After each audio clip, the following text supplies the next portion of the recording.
احادیث کا مضمون ہے جو آج بھی بچہ اپنے مرحوم والدین کو ایصال ثواب کرے، ان کے رشتہ داروں کے ساتھ اچھا سلوک کرے، ان کو کسی کے ماں باپ کو گالی دے کر اپنے ماں باپ کو گالی نہ دلوائے، وہ ماں باپ کے فرما برداروں میں شامل ہوگا۔ لوگ اپنے ماں باپ کو گالیاں دلواتے ہیں، کیسے؟ صحابہ نے کہا حضور اپنے ماں باپ کو کون گالی دے سکتا ہے؟ اللہ کے حبیب نے فرمایا دوسرے کے ماں باپ کو گالی دیتے ہیں لوگ، پھر ان کے ماں باپ کو گالی دیتے ہیں۔ گالیاں دینے والوں ماں بہن کی گالیاں دیتے ہو، زبان لٹک نہیں جاتی؟ اس لیے دی اللہ نے زبان، اور پھر سامنے سے کیا ہوتا ہے؟ تمہاری ماں، تمہاری بہنوں، تمہارے والد کو گالیاں پڑتی ہیں، اچھا لگتا ہے؟ ارے ایسے کام کرو کہ لوگ کہیں ایسی اولاد ہے تو ماں باپ کیسے ہوں گے؟ اتنا پیارا بیٹا، ایسی پیاری اولاد، ان کے ماں باپ کو اللہ جنت نصیب کرے۔ ایسے کام کرو نا کہ ماں باپ کو قبر میں بھی رحمتیں اور دعائیں ملیں۔ اگر آج کوئی چاہتا ہے کہ اپنے ماں باپ کی روح کو خوش کر لے، خوب ایصال ثواب کرے، نفل نماز پڑھے تو ماں باپ کے نام پر ثواب بھیج دے، ذکر و اذکار کرے۔ ماں باپ کی بارگاہ میں نامہ اعمال پیش ہوتے ہیں، یاد رکھنا، گناہ نہ کیا کرو۔ ہمارے گناہ جب ماں باپ کے پاس جاتے ہیں تو ماں باپ غمگین ہو جاتے ہیں۔ خوش نصیب ہے وہ ماں باپ جن کی اولاد نمازی ہے، عبادت گزار ہے، دین کا کام کرنے والے، صدقہ خیرات کرنے والے ہیں۔ جب ان کے پاس بچوں کے اعمال جاتے ہیں تو قبر میں خوش ہو جاتے ہیں۔ ابھی بھی دکھ پہنچاتے ہیں ماں باپ کو۔ سوچے وہ بچے جو آج فلمیں، ڈرامے، گانے باجے، شراب، جوا، حرام، بدکاریاں، بے حیائیاں، نامحرم لڑکوں کی دوستیاں، یہ ساری چیزیں ماں باپ کو جب قبر میں پہنچیں گی، زندگی میں بھی خدمت نہ کی اور مرنے کے بعد قبر میں بھی دکھی کیا۔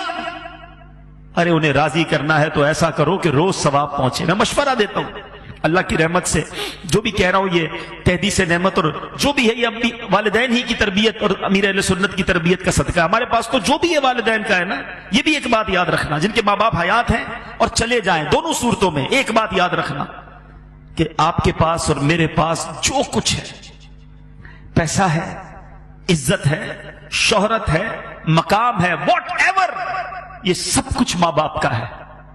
کبھی ماں باپ کو یہ نہیں کہنا یہ میرا ہے، آپ کا ہے، میں نے کمائے ہیں، یہ میں نے گھر بنایا ہے، ابو آپ نے کیا دیا تھا؟ آپ تو غریب تھے، نوکری کرتے تھے، کاروبار میں نے کیا۔ اللہ اکبر! اگر یہی بچپن میں والد ہمیں ننگا روڈ پہ چھوڑ کے کہتا کپڑے خود لے کر آؤ، کدھر سے پہنتے لباس؟ ہم بغیر کپڑوں کے پیدا ہوئے، ماں باپ نے کپڑے پہنائے، ہمیں کھانا چاہیے تھا، نوالے کھلائے، چلنا نہیں آتا تھا، انگلی پکڑ کر چلایا، ارے استنجا نہیں کر سکتے تھے، ہمارے استنجا صاف کیے، ہم رات بھر روت کر ان کو جگاتے رہے، وہ جھولا دیتے رہے۔ سوچو نا، اچھا کہتے گھر دلا تو دیا، ملازم تو دے دیے، مہینے کے پیسے بھی تو بھجوا دیتا ہوں، اب اور کیا چاہیے؟ ارے ماں باپ کو یہ نہیں چاہیے، ماں باپ کو آپ چاہیے، ماں باپ کو بیٹا چاہیے، ماں باپ کو بیٹی چاہیے، اس کے دو میٹھے بول چاہیے، اس کا پیار چاہیے، اس کی محبت چاہیے۔ وہ پیسے کے لیے جیے کب تھے؟ اور اب اگر وہ چلے گئے نا تو یہ مت سمجھنا یہ پیسہ میرا ہے، خدا کی قسم، خدا کی قسم تمہارے پیسے کا نصیب ہے۔ اگر تمہارا پیسہ ماں باپ کے لیے کسی جگہ استعمال ہو جائے، ماں باپ پر خرچ ہو جائے اور زندگی میں خرچ ہو جائے، تو خوش نصیب ہے وہ بچہ کہ کبھی ماں باپ کو کچھ لا کر کھلائے، کبھی ماں باپ کو کچھ اچھا پہنائے، کبھی ماں باپ کو کوئی تحفہ دے۔ اس سے زیادہ خوش نصیب کوئی نہیں ہے۔ ساری زندگی جنہوں نے مجھے پہنایا، جنہوں نے کھلایا، آج اللہ نے موقع دیا کہ میں ان کو کچھ پیش کر سکوں، اور اگر اس وقت نہ کر سکے، اللہ نے بعد میں مال دے دیا ہے، اللہ نے بعد میں نواز دیا ہے نا، تو آج کر لو نا، بھیجو نا ثواب انہیں، صدقہ کر کے، خیرات کر کے۔ مشورہ دیتا ہوں ماں باپ کے نام کی مسجد بناؤ، اللہ نے دیا ہے نا، اللہ بڑا کریم ہے، صرف ماں باپ کو ثواب نہیں ملے گا۔ اللہ کے حبیب فرماتے ہیں جو اللہ کے لیے مسجد بناتا ہے اللہ اس کے لیے جنت میں گھر بناتا ہے۔ ماں باپ کو بھی ثواب ملے گا، تمہیں بھی جنت میں گھر مل جائے گا۔ اور ہم نکمے روز ثواب نہیں پہنچائیں گے، مسجد والے روز ثواب پہنچائیں گے۔ مجھے جب بھی فیضان جیلان دیکھتا ہوں، اس مسجد میں جب بھی آتا ہوں، مجھے سکون ہوتا ہے کہ انشاءاللہ یہاں ہونے والی ہر نماز میں میرے والد کو ثواب ملتا ہو، یہاں ہونے والے ہر اجتماع میں میرے والد کو، مجھے بڑی امید ہے، مجھے یاد ہے وہ سارے دن کہ اس مسجد میں کتنے نمازی تھے اور کس طرح ابو آتے تھے، کس طرح ہماری ہمتیں بڑھاتے تھے۔ مجھے ایک صاحب ملے، مرنے کے بعد بہت ساری باتیں پتہ چلتی، اسلم ڈیڈی ماشاءاللہ اس مسجد میں، وہ بھی ہمارے بہت اچھے ساتھیوں میں سے تھے، آج کل فیصلہ آباد میں ہیں۔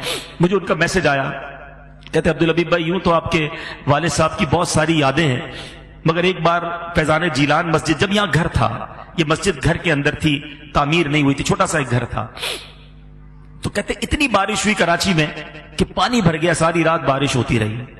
کہتے میں بڑی کوشش کر کے پانی میں سمجھ لیں گاڑی بھی میری ڈوبنے لگی، بڑی مشکل سے، گھر تھوڑا دور تھا ان کا، میں فجر کی نماز کے لیے یہاں پہنچا، میں تھا، میرا ایک بیٹا ساتھ تھا یا 2 بچے ساتھ تھے. کہتے مسجد میں آیا، کوئی نہیں تھا سوائے آپ کے والد صاحب کے. یہ اب بتایا انہوں نے والد صاحب کے انتقال کے، بولا اکیلے آپ کے والد صاحب بیٹھے تھے اور انتظار کر رہے تھے کوئی نمازی آ جائے تو ہم جماعت سے فجر ادا کر لیں.